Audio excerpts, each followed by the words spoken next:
Hey everyone, Reaper here again with another video. This time it is Underrated, Undervalued Comics Part 7. So again, I have a stack of books here that I'm going to show off. Some of these books are a little underrated, I think, and some of them maybe are even a little undervalued, hence the title of this series. So let's go through them. Here we have Avengers 257. This is the first appearance of Nebula. I think it's a little undervalued. Again, whenever I say undervalued, it doesn't mean that I think that the books that I feel are undervalued should be ridiculously expensive. That's not what I'm saying. But I would say they're more surprisingly inexpensive. That's the term that I'd like to use for the description of that. But here we have first appearance of Nebula. She's been pretty prominent in the movies, and I think she'll still have a role in future movies. So yeah, you could surprisingly get a very nice high-grade copy for, I think, what, $20? It's not going to cost you that much. So definitely, I think, a little underrated and a little undervalued. Here's another one. I like this cover a lot. Fantastic Four 211. This is the first appearance of Terrax, one of Galactus's heralds. Again, probably a little undervalued, maybe a little underrated. One of the things I like about this book, it's very hard to get this book in high grade, and I have myself a nice, I think my copy is probably an 8.0. It might even be an 8.5, I don't know. But the reason why it's so difficult to get a nice high grade copy of this is because of the black cover. You can see the blemishes on black covers more than you can with other covers. So that's another reason why this book might be a little, I think, maybe undervalued or underrated because the black cover.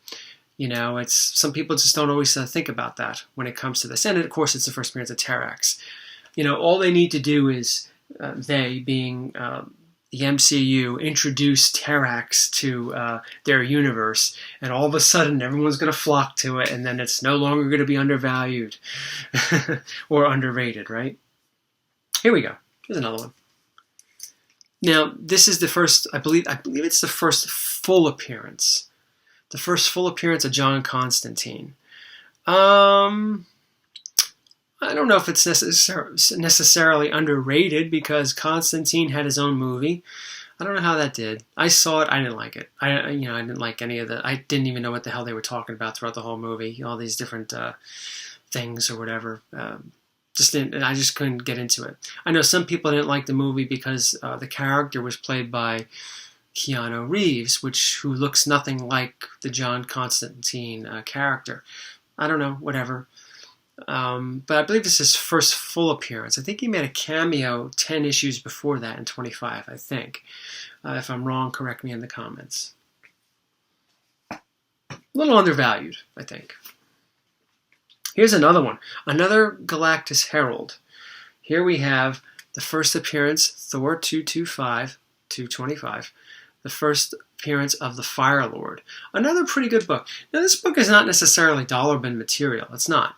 I mean, if you get a nice grade, I have a pretty nice grade. I think I have like an 8.0. I have an 8.0. I have an 8.0, I think, of this, safely say. Maybe even a little bit better. Might even go up to a 9. When you get to the higher grades of this thing, it will cost you probably a little under $100, maybe around $100. So it's not necessarily cheap, right? But I think he's a little underrated. But we'll see what happens. There's always rumors about characters. Every character there's a rumor about who's going to appear, who's not going to appear, and so forth. So you never know. Here's one. Here's another one of those cameos. Now I haven't cracked this book open in a while, so I don't know how much of a cameo there is. But here we have Conan the Barbarian, number 23, the cameo appearance of Red Sonja.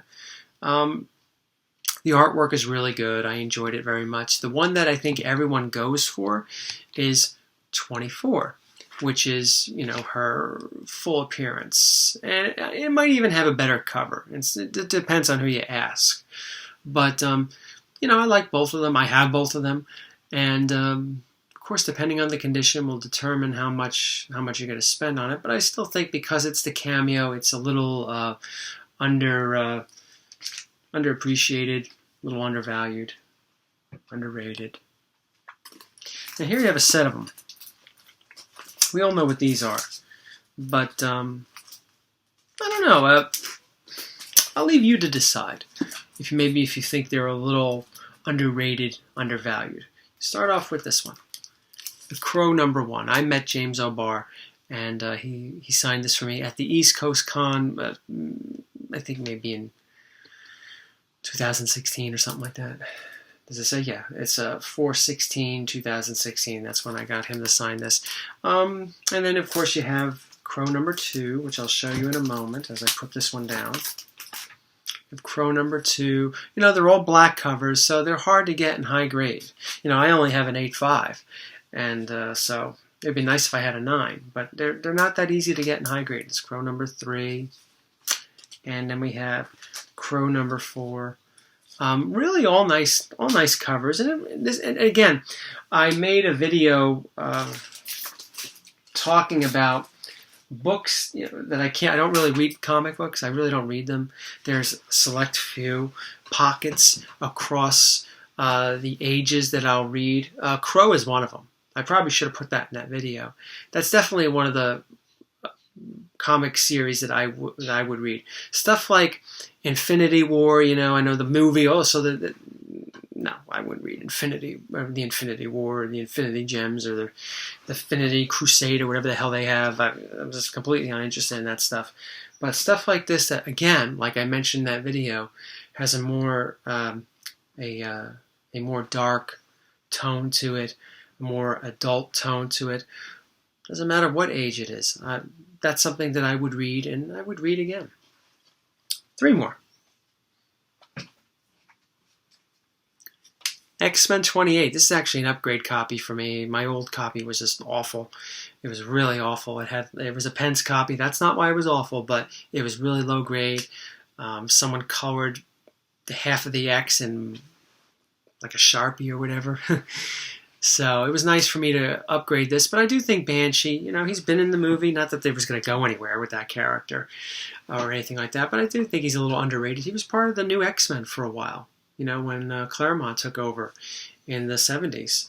So, you know, that's, you know, they had a lot of success with those characters. Characters like Storm, Wolverine, Nightcrawler, Colossus, all popular characters, and their first appearances are very expensive. Banshee's, you know, not really there. Not to say that he should be, but I still think he's a little underrated. Pretty cool character. Not bad. Here we have one. One of my favorites. For X-Men, another X-Men title. First appearance of Dazzler. Is this... I don't know if it's necessarily underpriced or anything like that. You know, I certainly won't pay big bucks for it.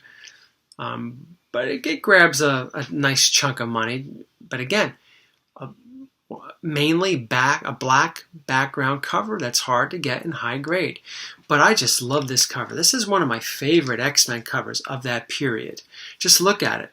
It screams the 1970s, where Dazzler is dazzling all of the X-Men with her dance moves and her mutant power in a very, very disco-centered way. Just look at her shoes, like a disco ball.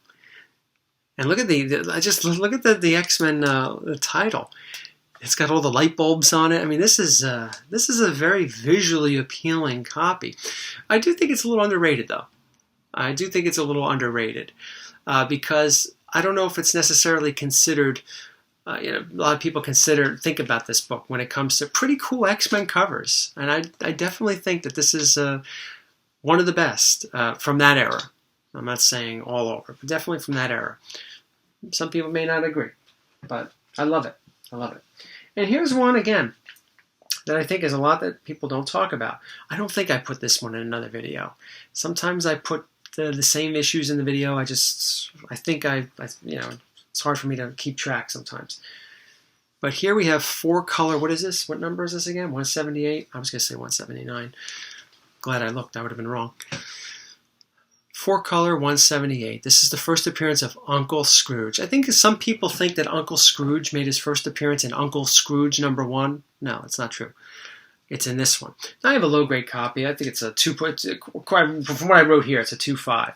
But it's attached and it's complete and all that.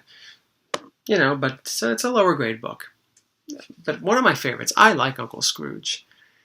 Now, this is definitely a book that was meant for kids, right? We don't read Walt Disney, Donald Duck thinking that, I was looking for a real adult type of story. No, we know it was for kids, and I did enjoy it.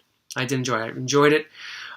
This is something I would have enjoyed many, many years ago, and as I enjoyed it, reading it recently. So it's a lot of fun. But I do think, again, in a world of superheroes and pre-code horror, even though pre-code horror is not really there, but a lot of people want the superhero books, right? People want to spec on them. People want to flip them. People want to have them and all that. There's sometimes not a lot of tension going for some of these type of books, like the first Uncle Scrooge. Definitely one of my favorites. Definitely one of my favorites in my collection. And I'm definitely a little underrated, for sure. Well, thank you all for watching. I'm not quite sure when Underrated, Undervalued Part 8 will come out, but eventually it will. Thank you for watching, everyone. Be safe. Take care.